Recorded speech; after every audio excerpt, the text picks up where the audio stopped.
Et j'ai une bonne nouvelle pour vous tous qui suivez Teach et qui aimez cette émission depuis quelque temps. Désormais, Teach a une application. Il y a plein de fonctionnalités qui vont vraiment vous faire du bien pour approfondir votre relation avec le Seigneur et être enseigné comme un véritable disciple de Jésus-Christ. Allez télécharger Teach sur Apple Store ou bien que ce soit sur Google Store ou sur ce QR code et rejoignons-nous là-bas pour grandir ensemble. Alors, let's Teach. Grandissons ensemble.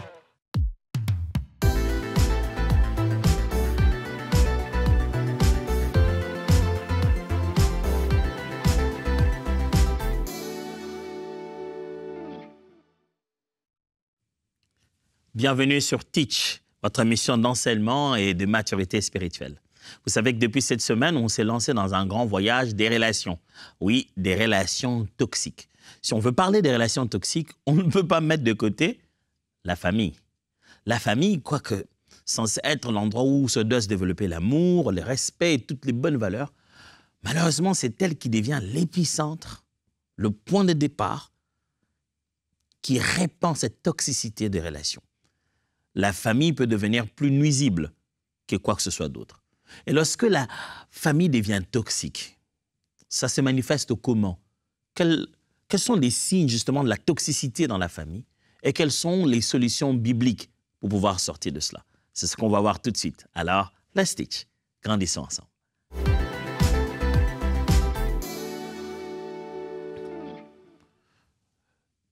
L'histoire de la Bible commence depuis la Genèse par la formation de la famille. On commence par Adam et puis voilà, il a besoin d'une femme, une aide semblable. La femme arrive et puis voilà, petit à petit va se former la première famille. Le tout premier conflit apparaît dans ce contexte-là. C'est le frère et son autre frère. C'est là que se passe le tout premier meurtre. Le frère Caïn tue Abel. Waouh! Pourquoi? Est-ce qu'il l'a menacé physiquement? C'est pour ça qu'il a riposté? Légitime défense? Non. Jalousie, incapacité de supporter la réussite de l'autre, de voir qu'il a plus de valeur, il est vu mieux à cause de ses actes que soi-même. La famille, dans la Bible, a toujours été enseignée, présentée comme un centre où le conflit les plus virulents se manifestent. Oh, il n'y a pas qu'Adam et Ève et leur petite famille. Regardez Joseph, dans la grande famille de Jacob. Joseph, ses frères, ils lui en veulent seulement déjà parce qu'il rêve et qu'il a cette tendance à accuser ses frères sur le mal qu'ils ont fait sur le terrain de travail chez leur papa. Alors, ils lui en veulent tellement, il le jette dans un puits. Ses propres frères le jettent dans le puits et gloire à Dieu, le Seigneur s'en sert pour pouvoir accomplir les projets qu'il avait sur sa destinée.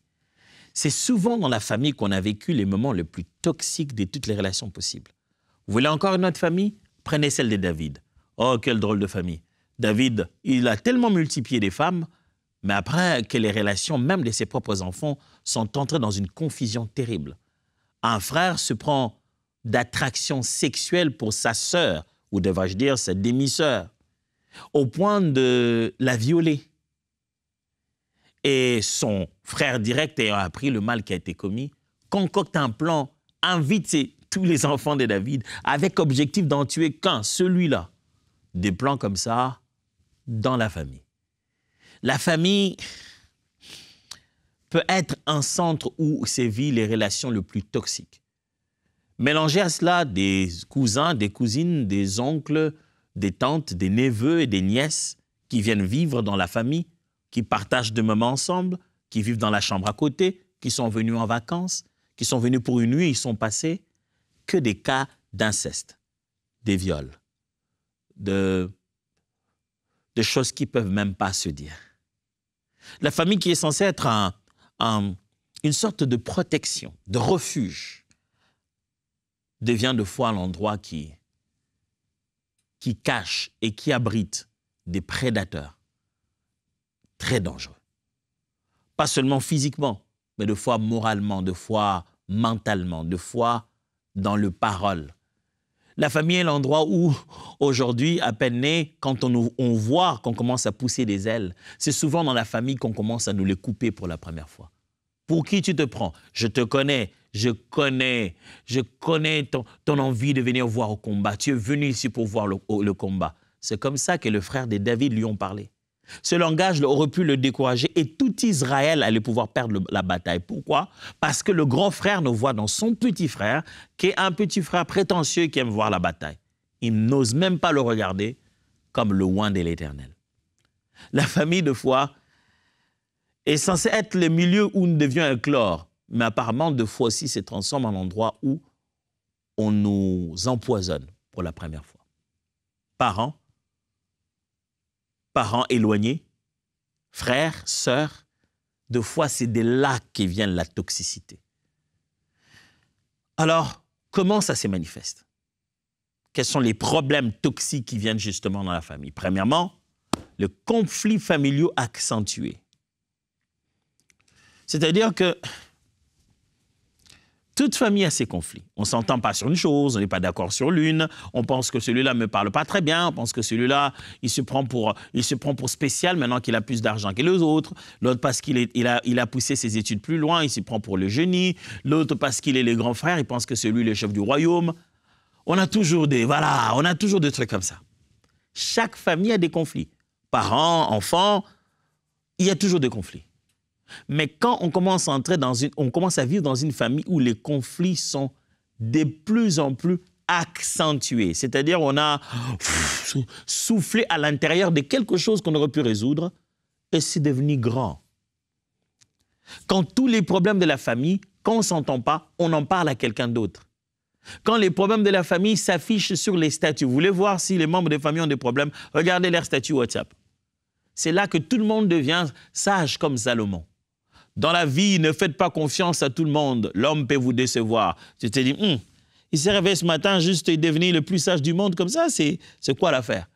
Tu regardes dans le statut, sachez qu'un jour, même les gens qui sont de votre propre sang peuvent devenir source de votre malheur. Comment tout le monde est devenu sage comme ça dans cette famille? Ils sont en train de prendre leur conflit, l'accentuer de dehors. Un conflit, à peine qu'ils en ont, lui, il en a parlé à sa fiancée. Et sa fiancée en a parlé à son ami, qui est le petit ami de l'autre, qui étudie avec l'autre, et c'est rentré dans la famille. Il y a de petits conflits. Oh, je ne vais même pas utiliser le mot petit avec conflit. Il y a des conflits, mais qui ne méritent pas de devenir ce qu'elles deviennent après. Parce qu'en réalité, elles ont été enrichies. Elles ont été gonflées. Ils ont été accentués. Pourquoi? Parce qu'on n'a pas voulu traiter ça tête à tête. Pourquoi? Parce qu'on a introduit des tierces personnes qui n'étaient pas censées être là. Pourquoi? Parce qu'on en a parlé les matins en criant fort et les voisins ont entendu. Pourquoi? Parce qu'on veut montrer même en public.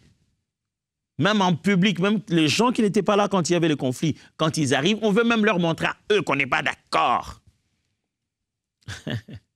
Pourquoi? Parce que quand on a raison, on veut que tout le monde se prosterne devant nous et nous montre que voilà, j'avais raison, je vous avais dit, j'avais raison. Vous savez, ces genres de personnes de la famille qui disent, je vous avais dit quoi? J'ai raison, il faut me donner raison. Ok, c'est bon, tu avais raison. Même quand vous dites qu'il avait raison, vous avez l'impression qu'il n'est pas satisfait. Donc, il doit raconter à tout le monde le problème de A à Z pour qu'il puisse démontrer qu'il avait raison. Il fait l'évangélisation du problème pour que tout le monde sache que lui seul avait raison. Même si en parlant du problème, il expose toute la famille. Les conflits familiaux deviennent accentués. Accentués par des réseaux sociaux, accentués par l'indiscrétion, accentués par le besoin accru de vouloir à tout prix que les autres reconnaissent en nous une valeur quelconque. Ça devient toxique. La manière dont une famille résout ce conflit détermine le niveau sain de cette famille. Je reformule. Une famille saine est celle qui sait résoudre ses conflits par un dialogue. C'est ça que j'allais vous proposer. C'est ça la solution biblique. Lorsqu'on commence à vivre la toxicité des conflits familiaux accentués, la solution, la voilà. C'est privilégier les dialogues. Je préfère les mettre au pluriel comme vous pouvez le voir sur l'écran. C'est pour que vous puissiez vous rendre compte qu'il ne s'agit pas d'un seul dialogue. Des fois, un seul dialogue ne suffit pas. Des fois, même une seule forme de dialogue ne suffit pas. La famille va mieux lorsqu'on en parle de plusieurs manières. Moi, nouvellement marié, quand on avait des conflits avec ma femme, Moi, je voulais juste qu'on n'en parle pas. Hein. On a compris, j'étais dans mon coin, j'ai ruminé ça dans ma tête, j'ai cherché le plan A, le plan B, je m'imaginais la possibilité, comment j'aurais pu faire pour que ça soit mieux. Je regrette les décisions que j'ai prises. Je commence à imaginer déjà des prochains scénarios et j'adapte mon comportement pour que je puisse être aimé. Pendant ce moment-là, ma femme, elle bouge les jambes, elle attend. Puis bon, moi je dis, bon, ok, c'est bon, on va dormir. Elle dit, on va dormir. Elle me laisse dormir. En plein milieu de la nuit, je vois quelqu'un qui me touche. Oh, je dis, qu'est-ce qu'il y a? Elle me touche encore. Qu'est-ce qu'il y a? Je tourne, je dis, oui, chérie, qu'est-ce qu'il y a? Réveille-toi, je voudrais te parler. Maintenant, je dis, oui, je n'arriverai pas à dormir si on n'en parle pas. Hein? Je me réveille. Il y a des moments où elle parle et je commence à somnoler. Elle dit, tu dors? Je dis, non, non, je ne dors pas. Elle finit de parler et puis je me dis, bon, comme on est fatigué, la meilleure chose à faire, c'est juste lui dire que j'ai entendu. Il dit, ok, merci chérie, j'ai entendu. Donc tu me dis, tout ce que je dis là, tout ce que tu veux me dire, ce que tu as seulement entendu. Oh, piètre mari que j'étais. Je ne connaissais pas l'importance du dialogue. Je ne comprenais pas qu'il fallait en parler. Vous ne faites pas bien si vous n'en parlez pas. Et le jour où vous en parlerez, vous aurez regretté pourquoi vous n'avez pas parlé de ça avant. Parce que quand vous évitez de mettre les problèmes à table, parce que vous ne voulez pas léser, ça fera plus de mal demain. Le conflit est déjà une forme de tension. Le dialogue doit exposer cette tension pour retrouver de l'équilibre. Il ne s'agit pas d'insulter les gens. Il ne s'agit pas de perturber l'équilibre familial ou la hiérarchie du fonctionnement familial. Il s'agit de présenter un problème, d'articuler comme il se doit avec politesse et de pouvoir trouver des solutions. Certes, tout le monde n'est pas prêt à résoudre de conflits de la même manière. Tout le monde n'est pas prêt à s'asseoir sur la même table pour un dialogue, mais il faut au moins essayer. Proverbe chapitre 15, verset 1 dit « Une réponse douce calme la fureur, mais une parole dure excite la colère. » Souvent, dans les résolutions de conflits, dans les moments des dialogues des familles, ce n'est pas autant ce que l'on dit, beaucoup plus comment on le dit. À qui on le dit, de quelle manière on s'y est pris. Vous voyez quelqu'un s'enflammer et dire, ben, toi tu me dis que tu n'es pas d'accord, toi tu me dis que tu n'es pas d'accord. Mais fondamentalement, c'est ça, le conflit, on n'est pas d'accord. Mais la manière dont tu lui as présenté ton désaccord peut être plus lésant que les simples mots de ne pas être d'accord. Les paroles, quand elles sont présentées, doivent être choisies intentionnellement. Pourquoi? Parce qu'une bonne parole, lorsqu'elle est présentée, j'aime ce que dit la Bible, ça calme la fureur. Ce n'était plus une simple colère. C'était passé en mode fureur. C'est-à-dire que même il y a une réaction physiologique où on peut voir de son visage que cette personne va exploser.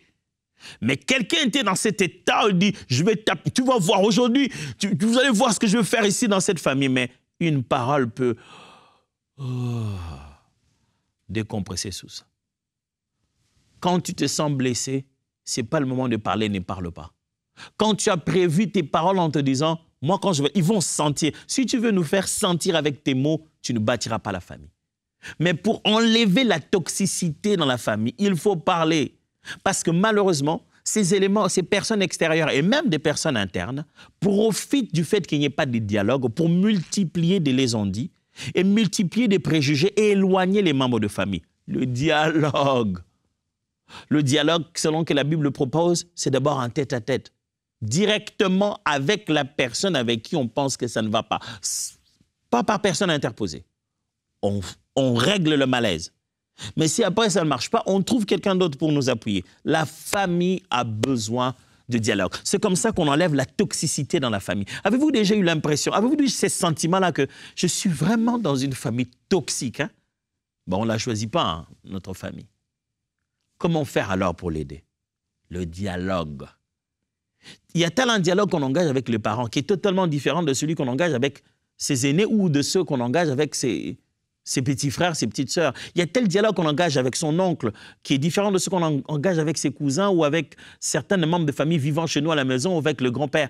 On peut s'y prendre d'une certaine manière, mais les paroles, quand elles sont choisies à dessein, ça calme la fureur. Mais quand on parle n'importe comment, la Bible dit, l'inverse est possible. Mais une parole dure excite la colère. Les dialogues ne sont pas les moments où il faut absolument aller montrer sa dureté. OK, on se verra au dialogue familial à la fin de l'année. À Noël, quand nous allons rencontrer chez tonton Intel, à la maison de grand-mère, je vais tout dire. Pourquoi peux-tu garder, depuis le mois de mars, une rancœur que tu vas exprimer en décembre dans la réunion familiale? Oh, tu as de la place dans ton cœur pour ça. Et entre-temps, tu es dans le groupe de louanges de l'église et tu adores. Tout le jour, quand tu viens placer ton offrande devant le Seigneur dans ton cœur pour qu'on allume le feu, il y a un parfum de rancune à l'intérieur. Ne te fais pas ça à toi-même. Trouve un dialogue. Finis-en vite. Trouve un moyen de sortir de ça. Soit tu pardonnes, soit tu en parles. Le dialogue est le moyen de sortir la famille de cette gangrène, de ce poison de conflits familiaux accentués. Il y a des familles qui en arrivent à concevoir le mal de frères et de leurs sœurs, la mort, envoyer des gens pour tuer, pour faire du mal à la belle-sœur. Et vous regardez à l'intérieur, quand est-ce que ce conflit est devenu comme ça? Parce qu'on n'a jamais eu le temps d'en parler. Deuxième problème, deuxième poison, je dois le dire comme ça, c'est que quand la famille devient toxique, il y a un problème. Il y a impact sur les enfants. Bien sûr, si on est dans un contexte où les enfants sont concernés. Certainement, il y a un impact entre nous, entre parents. Mais ce que j'aimerais démontrer ici, c'est qu'il y a la toxicité qui se passe d'une génération à une autre. Le problème peut être à un niveau, mais après, ça passe d'une génération à une autre. On se rend compte que ces personnes-ci n'avaient pas en réalité pris conscience que la toxicité de leurs relations pouvait amener des conséquences néfastes sur leurs propres enfants. Quand il y a un impact sur les enfants, ça change tout. Ça change absolument tout. Mais vous devez vous souvenir, quand il y a un problème au niveau des enfants, c'est seulement l'amour. La confiance qui vient avec l'amour et le pardon vient tout arranger. La solution dans un contexte comme ça, c'est encore la confiance qui vient avec l'amour et le pardon. Quand les enfants ont commencé à ressentir la toxicité de ce problème, c'est seulement l'amour, le pardon, qui va ramener un climat de confiance dans la famille. Les enfants sentent que les parents ne sont pas bien, les parents ne gèrent pas leurs problèmes. Et ça descend sur eux. Celui qui sort en hurlant, rencontre un enfant au couloir, il gifle. L'autre qui sort là-bas déçu et l'enfant lui présente un problème, il l'insulte. On souffre. Les enfants souffrent des conséquences des relations des parents. 1 Corinthiens chapitre 3, verset 7 dit « L'amour croit tout, espère tout et supporte tout. » Si l'amour reprend sa place, ça va nous donner la force de tout supporter, du côté des enfants, tant du côté des parents. Une famille qui subit l'impact sur les enfants, qui sont en train de subir les relations toxiques des parents, les relations, vous savez, un parent qui vient d'une famille toxique a tendance à pouvoir former à son tour aussi une famille toxique. J'ai toujours donné cet exemple et toujours rappelé aux gens ce principe. Ce n'est pas parce que tu as été un bon enfant que tu seras un bon parent. L'école d'être parent, ce n'est pas seulement la matière d'être enfant. Parce que la position d'enfant n'est pas la même position de parent. Avoir été un enfant gentil qui n'a pas causé de problème ne fera pas de toi nécessairement un bon parent. On apprend la paternité. La paternité est tout un autre art. Mais on aura certainement tendance à reproduire la paternité qu'on a vue. Tu as pu être un bon enfant, mais tu as peut-être eu un mauvais parent. Et la tendance sera, non pas que tu vas reproduire le bon enfant que tu étais dans le parent que tu deviens, tu vas plutôt avoir tendance à reproduire le mauvais parent que tu as eu, même quand tu étais bon enfant. Donc la paternité elle-même, c'est tout un autre concept. Si on a subi des abus parentaux, on a tendance à vouloir reproduire le même genre de parents On s'est dit, si c'est comme ça que les papas sont, je vais être aussi papa comme mon papa l'a été. Ou alors tu te dis, je ne vais jamais être comme mon papa, et tu tombes aussi dans l'autre extrême, et ça reste toxique. Ce n'est pas seulement toxique parce que c'est violent, ça peut être aussi toxique parce que c'est du libertinage. C'est toxique quand on entre dans une maison où le papa a les jambes placées sur sa table, ne dit rien à personne, ne donne aucune règle dans la maison. C'est un environnement toxique. Il ne fait pas beau vivre là-bas. On vous donne cadeau au malheur. Personne ne peut être entre vous et les antivaleurs. C'est qu'il n'y a pas de personne. Il y a des parents démissionnaires et c'est toxique. C'est pourquoi on ne peut pas laisser un enfant grandir dans un climat comme celui-là. Un autre problème, c'est qu'il y a brisement de la paix et de l'unité familiale. Il y a brisement de foi de la paix et de l'unité familiale. Quand les relations deviennent toxiques dans la famille, la famille a j'allais appeler ça comme ça, un terme actuel, comme on aime dire. La famille a comme un super pouvoir, ça s'appelle l'unité. Quand une famille est unie, c'est comme une équipe de foot en fusion. Les passes vont vite. On sent qu'on va marquer. Le jeu, quand on tient le ballon, on sent que le jeu est carré. Ça, c'est l'unité familiale. Et quand ça se brise, quand la paix se brise, les gens commencent à avoir des rancunes, les gens ont commencé à se donner des rendez-vous sur leur tombeau. Toi et moi, on se verra qu'à la tombe. Est-ce que vous savez que les gens ne se voient pas quand ils arrivent à leur tombe? Chacun est mort. Hein? Quand la paix se brise et la fusion, la cohésion familiale commence à tomber, parce que le poison est allé très fort. Sachez-le bien que plus jeune on est, le vivre ensemble est facile. Plus on grandit, dans l'adolescence, certains sont adolescents, certains sont petits, les vivre ensemble commence à devenir difficile. L'ado veut garder sa chambre, dit « personne n'entre dans ma chambre », il écrit un petit mot. « N'entrez pas dans ma chambre sans frapper ». Même les parents doivent frapper dans sa chambre. Il veut son espace. Et quand on grandit, les autres aussi, un jour, ils deviendront aussi ados comme toi. Et toi, tu es devenu adulte et ils font leur crise d'ado.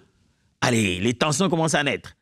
Si on ne résout pas très bien ces petites crises-là, grand on est devenu, on continue à garder des rancunes pour ces choses-là. Alors, j'ai une question à vous poser à vous et à votre famille. Est-ce que vous avez des rancunes? Est-ce que quelqu'un prépare, projette de se venger? Est-ce que vous vous dites à un moment dans votre corps, moi, le jour où moi, je finirai ces études, moi, le jour où je me marierai, moi, le jour où moi, j'aurai aussi de l'argent, moi, le jour où moi, je m'achèterai aussi ma voiture, moi, le jour où moi, j'habiterai aussi chez moi? Si vous attendez un jour comme ça, vous êtes en train de vous disqualifier à une bénédiction de Dieu. Dieu sait que le jour où vous le donne, vous avez un mal que vous prévoyez de faire. Je ne pense pas qu'il était comme ça dans le cœur de Joseph. Il ne se disait pas, moi, le jour où moi je verrai mes frères, moi, le jour où moi aussi je deviendrai grand, je ferai sentir aux autres. Joseph est devenu, en train de travailler dans la maison de son maître Potiphar, il n'a pas fait de mal aux gens qu'il supervisait. Il s'est même à travailler en prison. Il n'a pas fait de mal aux gens qu'il supervisait. Le voilà en train de diriger carrément la nation. Il n'a pas fait le mal aux gens qu'il supervisait, si bien que quand il a reconnu ses frères, il a su trouver un moyen de les ramener pour leur donner, pour leur faire du bien. Pourquoi? Parce que dès le début, le songe lui avait parlé. Le songe était clair. Si tu n'as pas de... Il faudrait que tu aies des projets de bonheur pour les autres.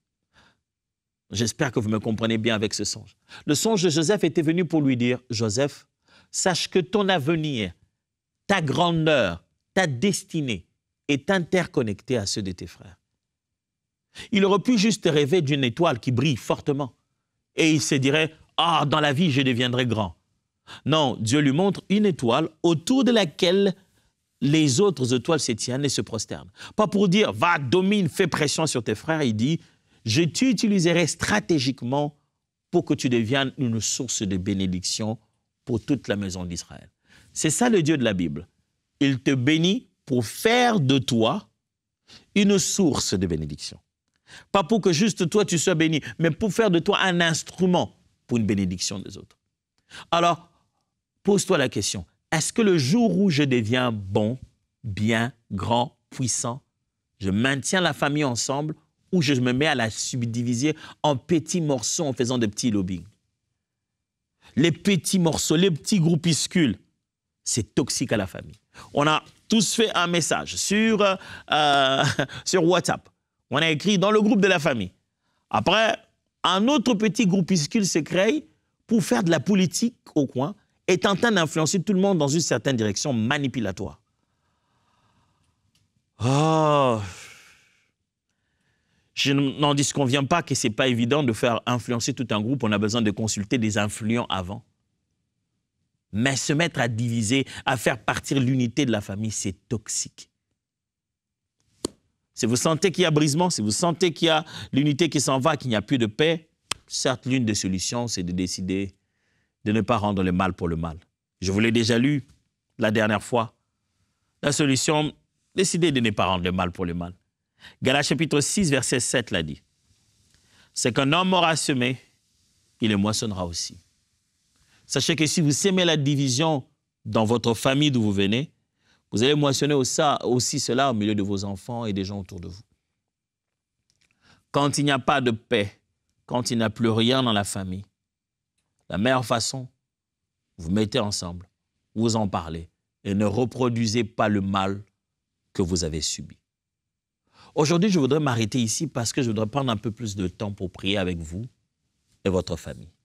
Parce que de fois, on a tendance à croire que quand on parle de la famille, ce qu'on parle d'eux, ce qu'ils m'ont fait à moi, on ne prend pas conscience qu'on parle de nous, de ce que nous avons fait aux autres.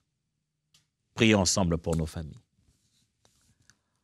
Abba, j'ai des frères, des grands, des sœurs, des grandes, des frères, des petits, des sœurs aussi. Mon Dieu,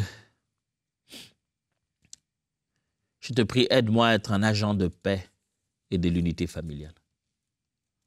La famille, plus elle grandit, plus elle se multiplie, chacun a sa petite famille à gérer. Les relations se fragilisent, on est à distance. Les interactions deviennent difficiles parce qu'on a été blessé par l'un ou l'autre, par des attitudes ou par de langage. Je te prie, Seigneur, sans compter ce que chacun devrait être pour moi. Apprends-moi à être, moi, ce que je suis censé être pour eux.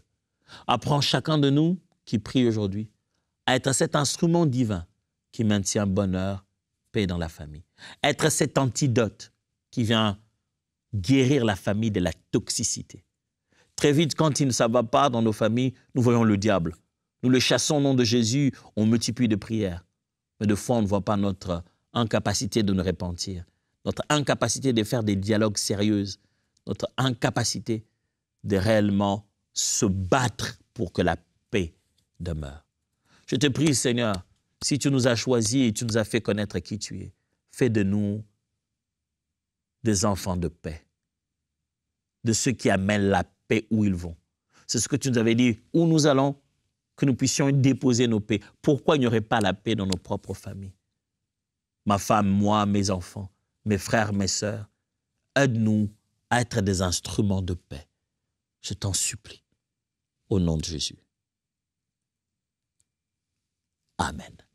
Alors, si vous avez des questions, n'hésitez pas à me les poser parce que vous savez, désormais, l'application Teach existe. Vous pouvez donc poser vos questions là-dessus. Il y a un endroit où vous pouvez poser des questions. Vous pouvez scanner le QR code ou aujourd'hui, simplement aller sur Play Store ou alors Apple Store. Vous allez voir qu'il y a l'application Teach à l'intérieur. Posez des questions, je serai très ravi de répondre à vos questions. Dieu vous bénisse et à demain.